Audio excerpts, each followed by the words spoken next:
Hello, my name is Andrew Rush, and this is my Lab 5 of a falling Slinky. For the introduction, so the purpose of this lab was to study the motion of a Slinky as it falls under the influence of gravity. Specifically, understand how the Slinky behaves and the time it takes for the Slinky to reach the ground. The experiment will also investigate the forces at play during the fall, such as spring force and gravity, and how the sling's spring constant influences the motion. Our models and principles used in this experiment: the system was the Slinky and the surroundings were the Earth. The models used was the Tracker app, the GlowScript, Excel, and YouTube. The energy principle and work. Some formulas was the gravitational potential formula, free fall, terminal velocity, and spring potential, putting all elements in the system for ease of calculation. Some initial conditions. So the object lays at our hand. Its initial velocity is 0, and its final velocity is also 0 once it hits the ground. Our change in kinetic energy, 1/2 mass times final velocity squared minus initial velocity squared. So with air resistance, our B constant is about 75, and this is assumed from normal conditions. Observed is the tracker object data selection. Our spring constant K is unknown, and the mass of the Slinky itself is about 0.218 kilograms. So the brief result, excuse me. When the Slinky is dropped, the top coil initially moves slower than the bottom coils due to the internal spring force within the Slinky.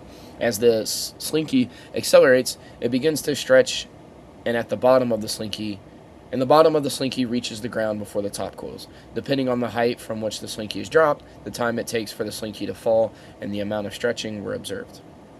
The data collected can be used to determine the effective spring constant of the Slinky and analyze the forces involved in the fall. Some observed experiment details. The initial conditions, like I said, Slinky is at rest at height h above the ground. As you observe the Slinky's motion of its center of mass, you can see that it linearly descends from the top until it reaches the bottom, and then the entire mass moves upwards in unison. From this, you can graph the general position and time, also in the discussion as well as here. Spring stiffness can be calculated if you consider gravity, spring potential, and kinetic energy all within the system. And as you can see here, there's some results and some data. Some computed experimental details. The initial conditions identifies mass, position, and velocity. Here we have our mass, position, velocity. Formulas. It uses work done on the system as the change of energy. As you can see, worked over here. Uses position and update formulas down here. Force as the negative work done by gravity plus the potential of the spring and change in kinetic energy equals 0, since final velocity equals the initial velocity, and that is all 0. So some potential sources of error. The manual time steps on tracker assumes the center position of Slinky, its initial force of motion, and inaccurate tracker scalars. All of this could have been a play, as we see the predicted versus observed. You can see some deviation. Similarities and differences. So both the observed motion and the computational model account for the same fundamental forces: gravitational force pulling the Slinky downward, and the spring force due to the tension between the coils and the Slinky. The observed experiment includes real-world factors such as air resistance, slight imperfections in the Slinky's materials, and human error in timing or measurements. The model itself, the computed model, typically simplifies or neglects these real-world factors for ideal conditions, such as assuming no air resistance and perfect elasticity of the Slinky. What if? So what if we were to repeat the experiment, but instead attach two Slinkies and stretch one end horizontally? In this case, you are introducing additional forces. When one Slinky is stretched horizontally, it will experience tension along its length, which will create a force that resists the stretching.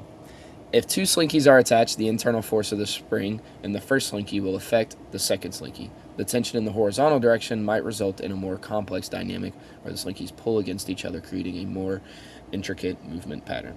So what does this all mean? The motion of the Slinky appears to freeze midair for a split second.